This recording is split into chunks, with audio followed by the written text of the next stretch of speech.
Fala pessoal, sejam bem-vindos aí a mais um vídeo sobre o tema guerra na Ucrânia, né? Ou invasão russa. No entanto, né, meu vídeo hoje é um pouco mais sombrio. Entendo que ainda não foi aventado de forma massiva pela mídia tradicional, mas a escalada das tensões em toda a Europa, né, principalmente na opinião pública, é algo sem precedentes, né? Tivemos momentos parecidos na história recente, né, em relação a invasões completamente injustificadas, como por exemplo Iraque, Afeganistão. A própria Rússia anexou a Crimeia numa ação coordenada e com baixíssima representatividade pública, né? Toda opinião resolveu olhar para o outro lado.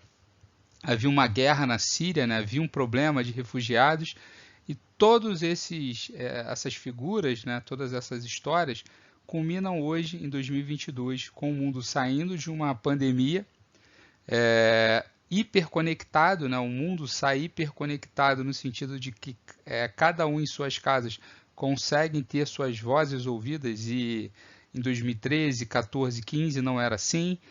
A guerra no Afeganistão e a guerra no Iraque também não promoveram imagens suficientemente gritantes para que a opinião pública pudesse alimentar com verdades, né, os horrores que aconteceram lá. E hoje na Ucrânia você tem exatamente isso, né? Imagens que percorrem o mundo, né? E qualquer acidente promovido por uma ação atabalhoada que possa promover uma morte de civis será extremamente mal interpretada por todos os atores. Paralelamente, temos pressões políticas, né, de países que fazem fronteira com a Ucrânia e também fazem fronteira com a Rússia. E aí a gente vai discutir um pouco desse pano de fundo para entender se de fato o mundo corre um risco de entrar na Segunda Guerra Mundial.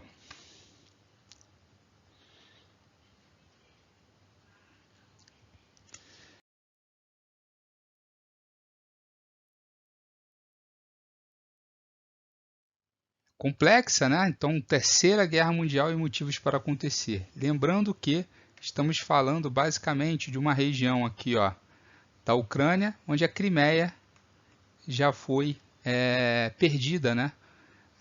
E aqui a gente está discutindo aqui, ó, toda essa região aqui, ó, que era uma zona ocupada pela Rússia durante muito tempo, está ficando aí, ó, sem nenhum tipo de representatividade, né?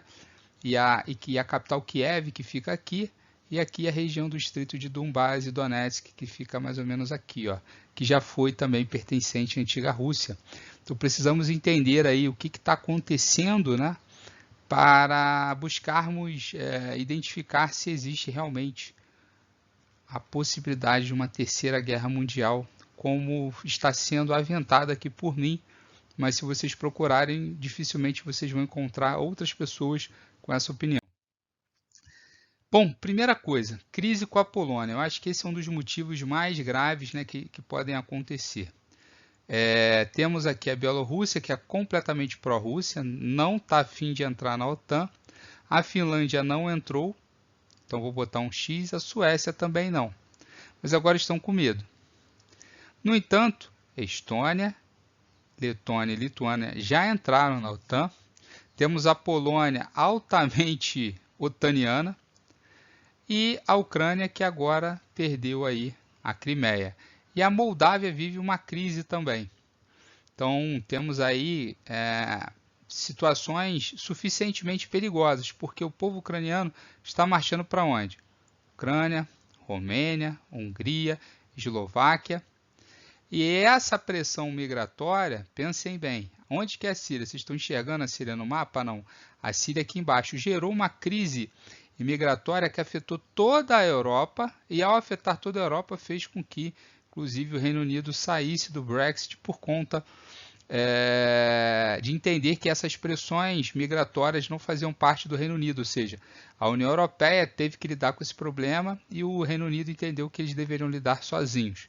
Então houve um enfraquecimento desse bloco comum europeu e a Rússia hoje ela enfrenta um dilema que é o seguinte: a OTAN vive um programa expansivo, a gente vai ver aqui, desde a queda do Muro de Berlim. Então, mais ou menos aqui, seria uma figura pós-queda do muro, né? Perdeu a Alemanha, e aí foi anexada a República Tcheca, a Áustria, Bósnia e Herzegovina, todos esses países foram sendo anexados. E a OTAN, em 20 anos, chegou aqui, ó. Então ganhou um espaço aqui de um meridiano, né? Basicamente, praticamente uma hora aí uma hora terrestre aí de terra que a OTAN conseguiu. E o que é a OTAN? Nada mais é um tratado de que se o país entrar em guerra, os Estados Unidos vai entrar também. Para isso, os Estados Unidos precisa colocar bases no seu país e entender tudo sobre a sua inteligência. Basicamente isso. Você perde a autonomia, mas garante que os Estados Unidos vão lutar por você em caso de guerra. Ou seja, a Terceira Guerra Mundial. A OTAN é um dispositivo da Terceira Guerra Mundial. Não tem o que falar. Se a OTAN entrar em guerra, acabou. É a Terceira Guerra Mundial, dado o quanto que você tem aqui de países que são basicamente territórios sem exércitos próprios, que vão entrar em guerra alimentados aí pelas tropas americanas.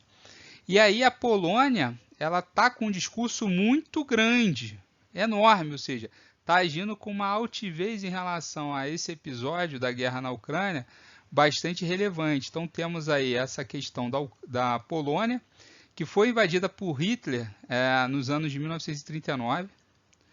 A guerra rápida, né? Blitzkrieg, acho que alguma coisa assim, eu não sei falar, não sei escrever em russo, em alemão. Então, cunhou o termo Blitz, né? Porque a Polônia perdeu a sua hegemonia em apenas um único dia. Então, a Alemanha invadiu a Polônia em um único dia. Depois, a Alemanha, para invadir a França, invadiu a Bélgica e depois invadiu a França. Então, os alemães, né? Na figura do general, esqueci qual é o nome do general, que era o gênio da guerra alemão, ele simplesmente inventou essa guerra de um único dia. E a Rússia tentou implementar essa Blitz aqui, entrando para dominar a região de Donbass, mas para depor aí o governo de Kiev, porque é um governo completamente anti-russo. Então, hoje, 2022, temos o Volodymyr Zelensky, que é uma figura completamente anti-russa, né? E que está ali buscando resistir bravamente à invasão russa. A gente não está falando de um país pequeno, estamos falando de 44 bilhões de habitantes.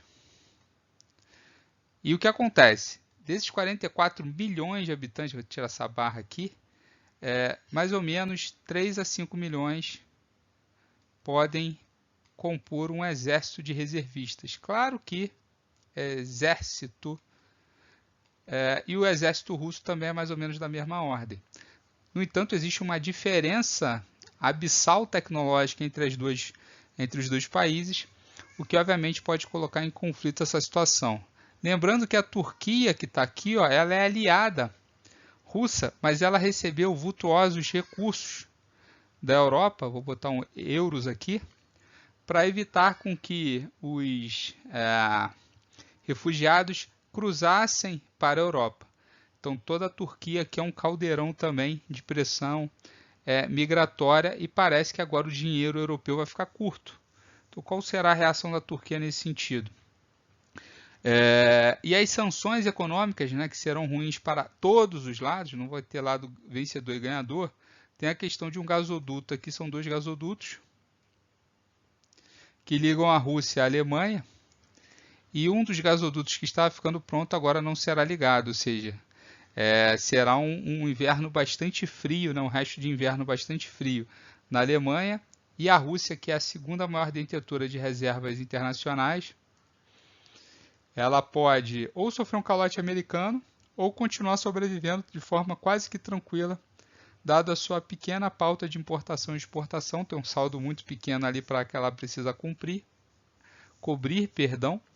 e ela é um país quase que autossuficiente na parte agrícola, é o maior exportador de trigo, então a questão alimentícia na Rússia está bem resolvida, e ela pode passar a exportar o seu gás natural também para China, que tem um problema gravíssimo de fornecimento de energia, né?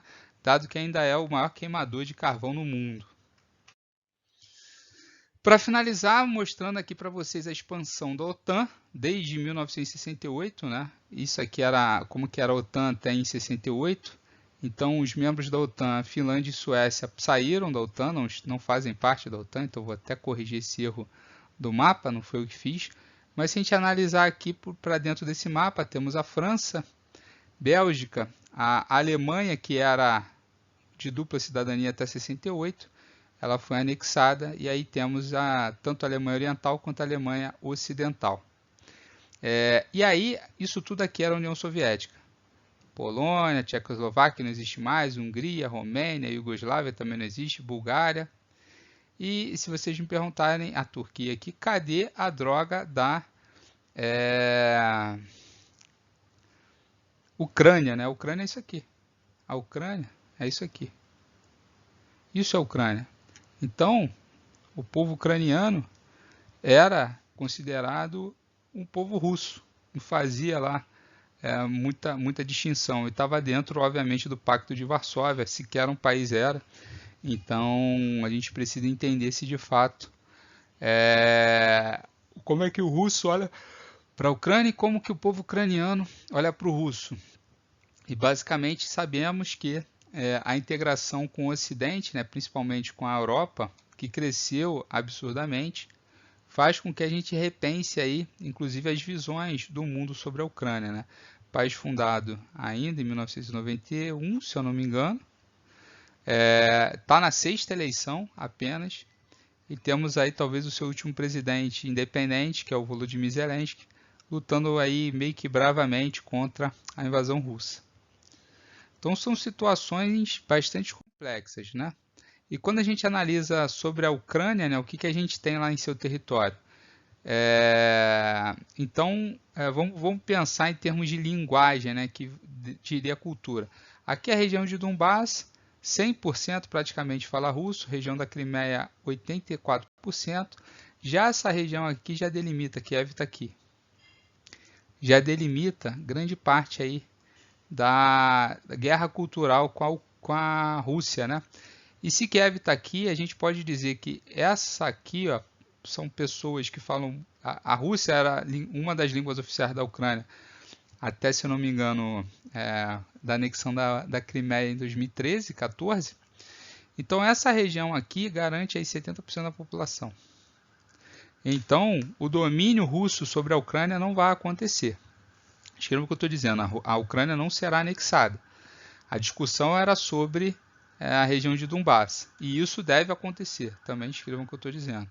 Só que, qual será o custo para a Rússia, né, dessa invasão? E será que se a Ucrânia, por exemplo, rachar, a metade russa é anexada e a metade não russa entra para a OTAN, como é que fica?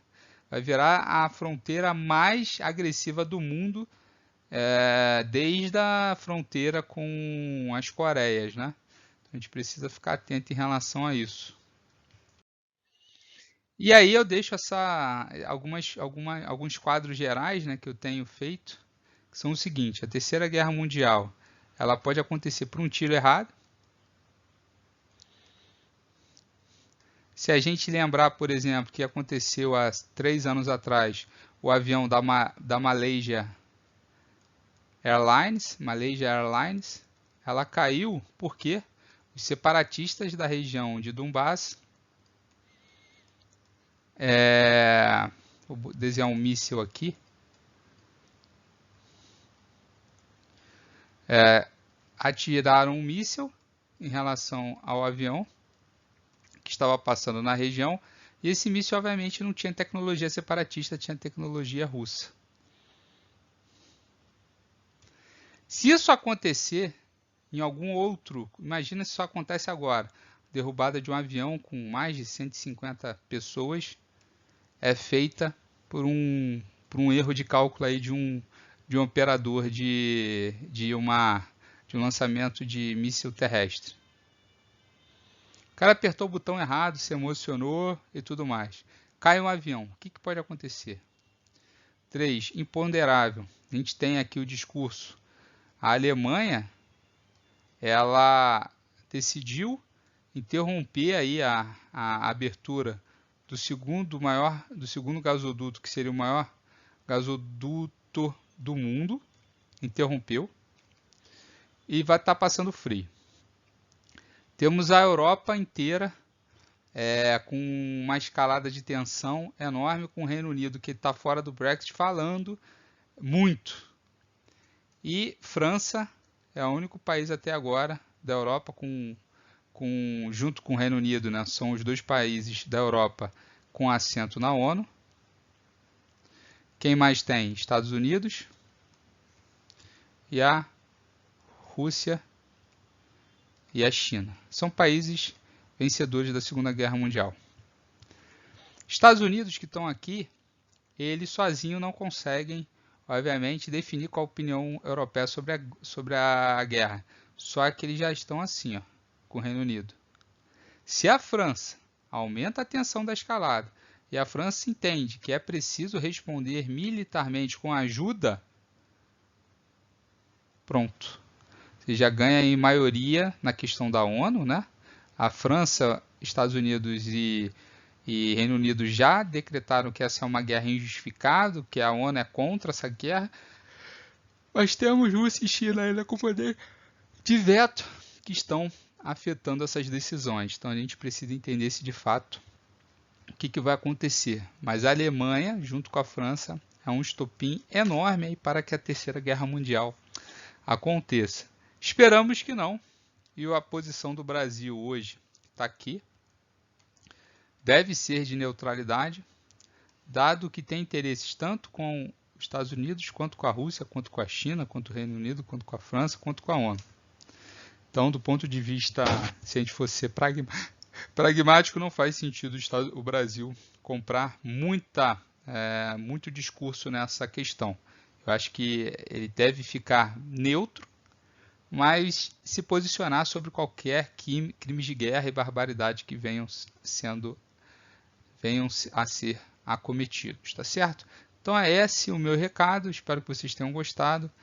Deixem aí o like, compartilhem o vídeo e deixem seus comentários com dúvidas. Sejam bem-vindos aí ao canal do Professor Pedro Ivo.